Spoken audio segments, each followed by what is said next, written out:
Reserve বাড়ানো ও উচ্চ মূল্যস্ফীতি নিয়ন্ত্রণে রাখার সরকারের বড় চ্যালেঞ্জের মধ্যে আসছে অর্থবছরের রাজস্ব পরিকল্পনা নিয়েছেন অর্থমন্ত্রী আবুল হাসান মাহমুদ আলী।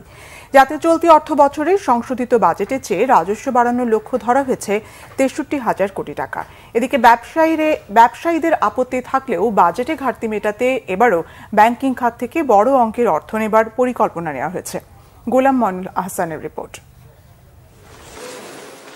সারা বিশ্বে মূল্যস্ফীতির গ্রাফ এখন নিম্নমুখী। এমনকি একসময় দেউলে দেশ শ্রীলঙ্কায়ও খাদ্য মূল্যস্ফীতি 3% মধ্যে, আর বাংলাদেশের সরকারি হিসেবেই এখন খাদ্য মূল্যস্ফীতি 11% ছুঁই, যা কষ্টের কারণ সীমিত আর মানুষের। তাই নিত্য পণ্যের দাম নিয়ন্ত্রণে রাখার বড় চ্যালেঞ্জের মধ্যে রাজস্ব বাড়ানোর পরিকল্পনা নিয়েছেন অর্থমন্ত্রী।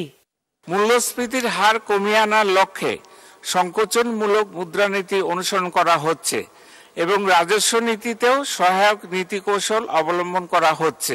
দেশীয় উৎস বৈদেশিক অনুদান মিলে এবার 5,45,400 কোটি টাকা দরকার সরকারের। এর মধ্যে রাজস্ব বোর্ড এনবিআর কে আদায়ের লক্ষ্য দেওয়া হয়েছে 4,80,000 কোটি টাকা। বাকি অর্থ এনবিআর বহির্ভূত কর থেকে 15,000 কোটি টাকা ও 46,000 কোটি টাকা অর্থমন্ত্রী নিতে চান কর বহির্ভূত উৎস থেকে। করের বাইরে 4,400 কোটি টাকা হিসাব করা হয়েছে বৈদেশিক অনুদান থেকে। প্রস্তাবিত বাজেটে ঘাটতির পরিমাণ দাঁড়াবে। অনুদান বাদে বাজেটে ঘাটতি ধরা হয়েছে 4.6%, যার টাকার অঙ্কে দাঁড়ায় 2,56,600 কোটি টাকা। ঘাটতির সবচেয়ে বড় অংশ 1,60,900 কোটি টাকা নেওয়ার পরিকল্পনা অভ্যন্তরীণ ঋণ থেকে। বাকিটা নেওয়া হবে বৈদেশিক ঋণ থেকে, যার পরিমাণ 90,700 কোটি টাকা। চলতি অর্থবছরে ব্যাংক খাত থেকে লক্ষ্যমাত্রার চেয়েও বেশি ঋণ নিয়েছে সরকার। ব্যাংক থেকে বেশি ঋণ নিলে বেসরকারি খাতে নেতিবাচক প্রভাব পড়ায় এ নিয়ে বরাবরই আপত্তি ব্যবসায়ীদের। এরপর এবার বড় অঙ্কের 1,37,500 কোটি টাকা ঋণ নেওয়ার পরিকল্পনা নেওয়া হয়েছে। সঞ্চয়পত্র থেকে নেওয়া হবে 15,400 কোটি টাকা।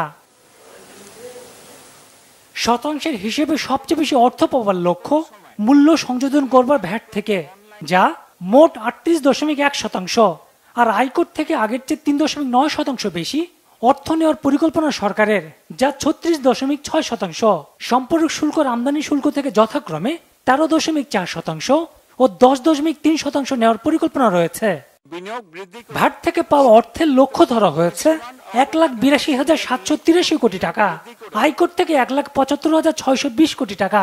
এরপর সর্বোচ্চ অর্থ আদায়ের খাতগুলো সম্পর্ক শুল্ক থেকে 64,278 কোটি টাকা ও আমদানি থেকে 49,464 কোটি টাকা। ব্যাংক অ্যাকাউন্টের অর্থের উপর আবগারি শুল্ক থেকে নেওয়ার পরিকল্পনা 5,805 কোটি টাকা।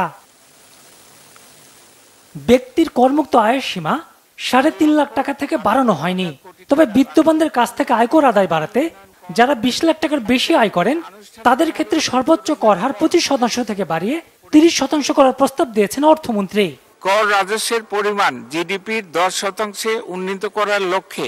গোলাম মনিরুল আহসান, বাংলা ভিশন, ঢাকা।